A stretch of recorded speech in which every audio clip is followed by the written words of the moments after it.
किस चिंता में डूबे हुए हो भैया? हमारी चिंता एक ही है होलिका, जिसे तुम अच्छी तरह जानती हो। प्रहलाद, हमारा विद्रोही पुत्र, हमारा परम शत्रु। प्रहलाद, जिसको हमने अनेकों बार मृत्यु के मुख में ढकेला, किंतु वो हर बार वहां से जीवित बच निकला। इस बार वो नहीं बचेगा भैया। क्या? हाँ भैया, तुम्हारी बहन ने तुम्हारी इस चिंता को दूर करने का उपाय सोच लिया है। क्या उपाय सोचा है तुमने? तुम नहीं जानते भैया, मैंने अग्नि की तपस्या करके अग्नि में न जल जाने की सिद्धि प्राप्त की है, और यह सत्य केवल माता दीति ही जानती है। किंतु तुम्हारे सत्य से प्रहलाद को समाप्त करने की हमारी ये समस्या कैसे हल हो सकती है होलिका? मैं प्रहलाद को गोद में लेकर बैठूंगी, उसके प्रति अपने स्नेह का प्रदर्शन करूंगी। उसी समय तुम सैनिकों को आग जलाने का आदेश देना। संकेत में अग्नि प्रज्वलित होगी और प्रहलाद अग्नि में जलकर भस्म हो जाएगा, और मैं अपनी सिद्धि के बल पर जीवित ही अग्नि से बाहर निकल आऊंगी।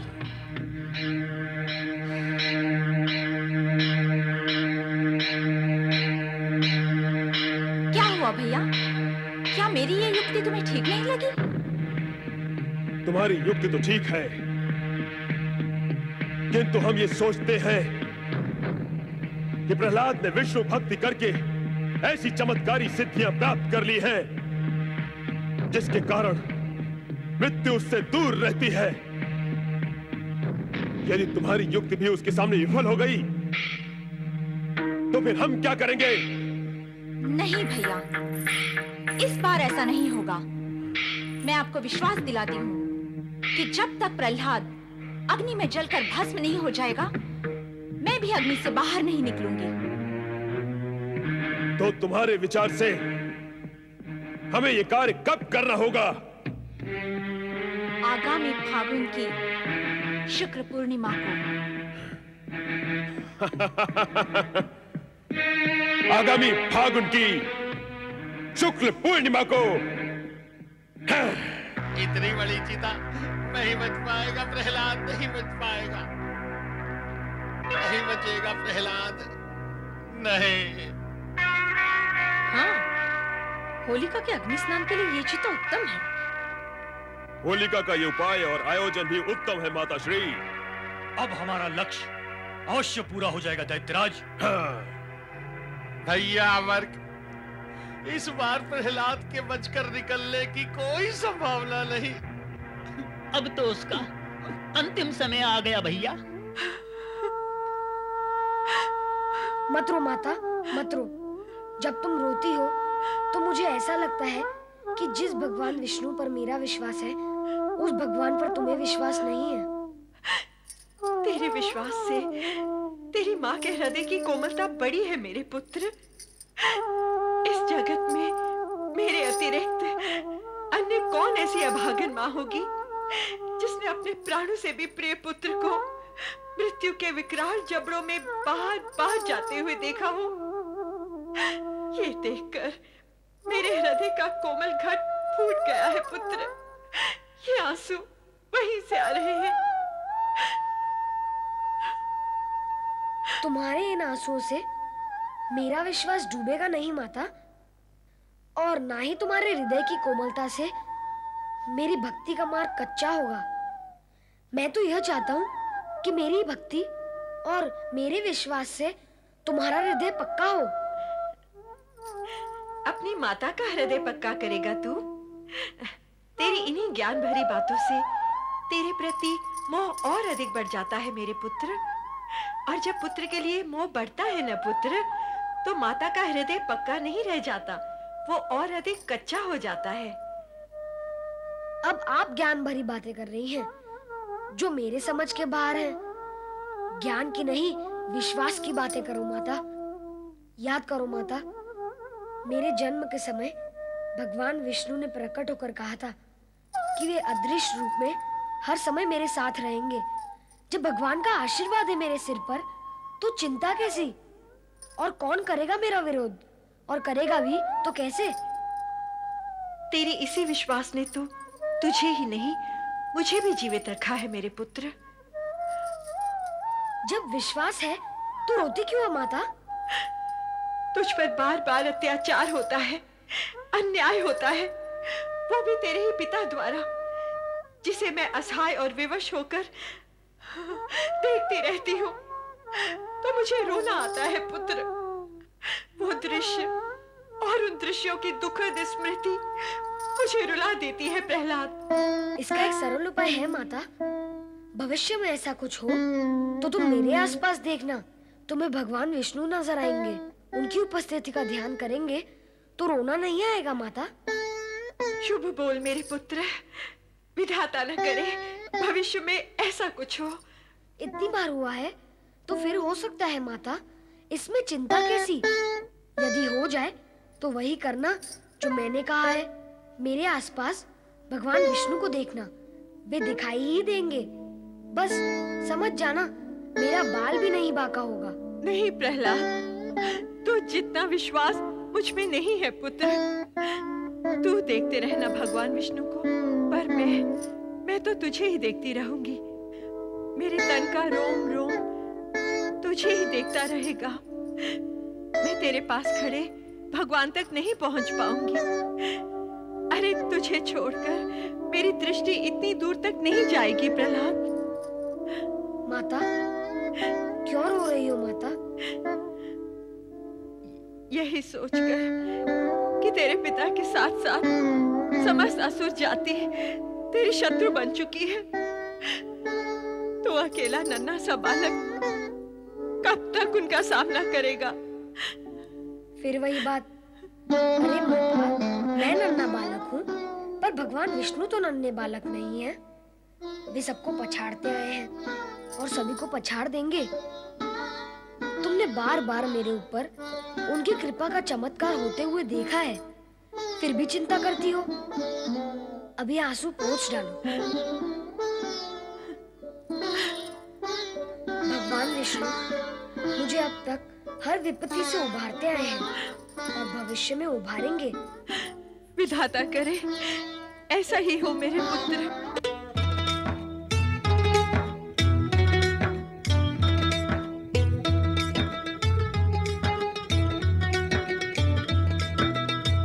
मेरी रक्षा वो ही करेंगे, हूँ संतान मैं जिनकी। अंग संग मेरे हर पल वो है, हूँ पहचान मैं जिनकी। वो बालक है मैं बालक हूँ, वो स्वामी मैं दास।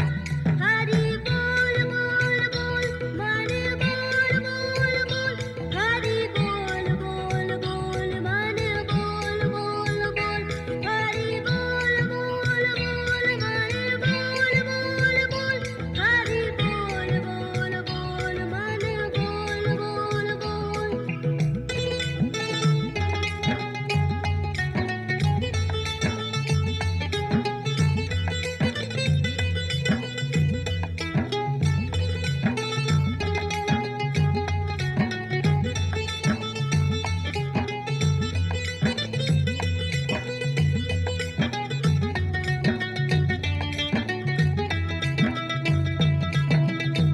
सत्य कभी जान सका ना है जिसका मन काला। मारने वाले से होता है बड़ा बचाने वाला। मर के अमर है जिनके हर एक श्वास में हरि का वास। हरि बोल बोल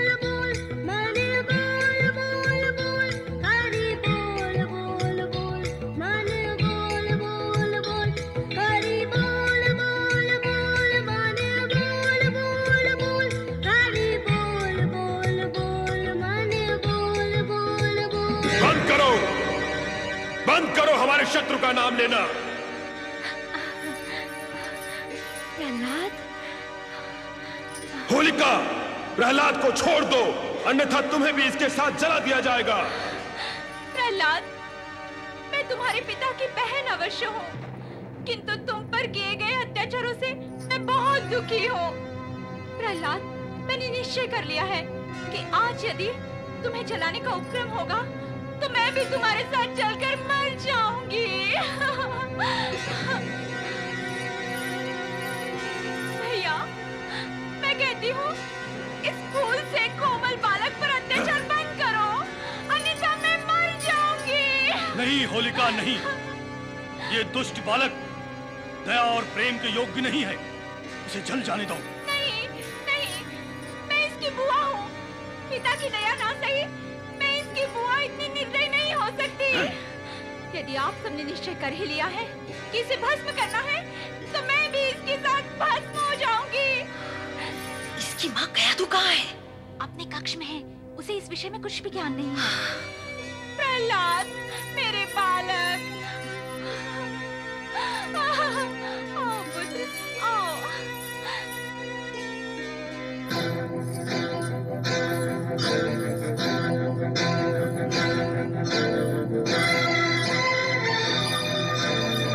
एक बार फिर सोच लो होलिका, अब भी समय है, जलने मरने का विचार त्याग दो। नहीं भैया, मैं प्रहलाद पर अत्याचार होते नहीं देख सकती। प्रहलाद, प्रहलाद, प्रहलाद। सेनापति दुंदुभिनी नाथ, चिता में आग लगा दो।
आहा, श्री हरि, धन्य हैं आप और आपकी लीला धन्य है, और धन्य है आपका भक्त प्रहलाद और उसकी भक्ति धन्य है।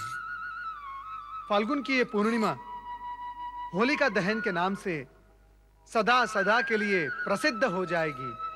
नारायण नारायण नारायण, भजमन नारायण नारायण नारायण।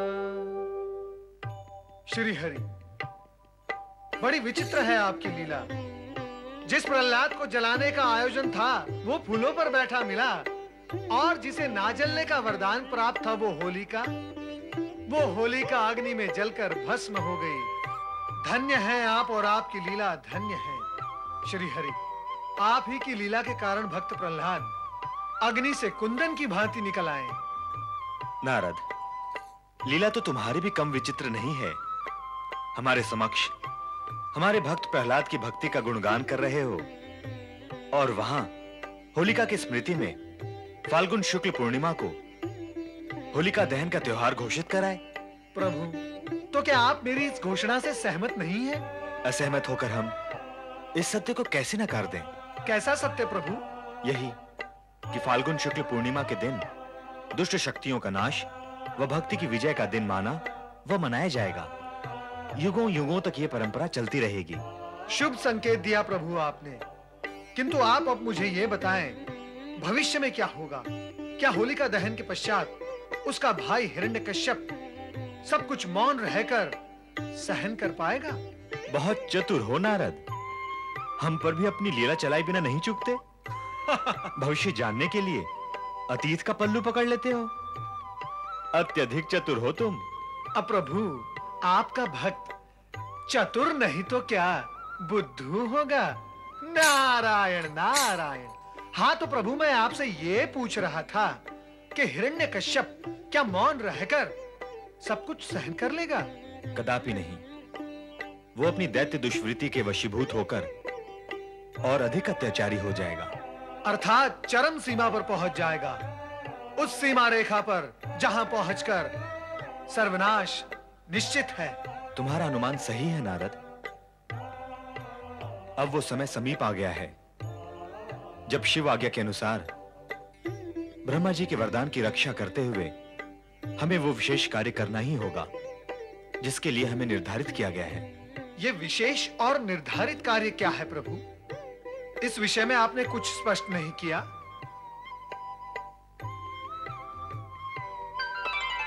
माता, नारद का प्रणाम स्वीकार करें। अब तक आप कहां थी माता? प्रभु का संग छोड़कर आप कहां चली जाती हैं? मैं क्या करूं नारद, तुम्हारे प्रभु तो मुझसे बात ही नहीं करते। मैं इनके मुखमंडल के दर्शन करते हुए कब तक यहाँ बैठी रहूं? तो क्या माता, आप भ्रमण करने चली गई थी? तुम ही अनुमान लगा लो कि मैं कहाँ गई थी। सही अनुमान तक पहुंचने के लिए तुम्हें इतना जानना है नारद कि इनकी केवल दो ही सखियां हैं, देवी सरस्वती और देवी पार्वती।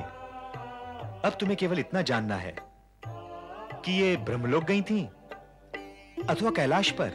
इतना तो मैं विश्वास पूर्वक बता सकता हूं प्रभु कि माता ब्रह्मलोक कदापि नहीं गई थी, क्योंकि तुम्हारा विश्वास सत्य है नारद, क्योंकि ब्रह्मलोक के गंभीर वातावरण में किसी से चर्चा करना तो असंभव ही है। इसीलिए मैं अपनी सखी पार्वती से भोलेनाथ के विषय में पूछने गई थी। भगवान भोलेनाथ के विषय में? वे तो सदा जगत की चिंता करते हुए समाधि में लीन रहते हैं। उनके विषय में क्या पूछना है? नारद, हमारे स्वामी उनकी लीलाओं के विषय में स्वयं तो हमें कभी कुछ बताते नहीं, पर भोलेनाथ इनकी लीलाओं के विषय में इनसे अधिक जानते भी हैं और अधिक बताते भी हैं। इसलिए मैं अपनी सखी पार्वती से पूछने गई थी कि भविष्य में क्या होने वाला है। तो फिर क्या बताया माता पार्वती ने? उन्होंने जो बताया वो सुनकर तो मैं चकित रह गई। तो फिर मुझे भी चकित कर दो वो सब सुनाकर। उन्होंने बताया कि इस बार भगवान विष्णु भीषण और विकराल रूप धारण करेंगे, जिससे सारे जगत में भय व्याप्त हो जाएगा। श्री हरि, क्या ये सत्य है? सुनते रहो और देखते रहो, हमसे कुछ न पूछो।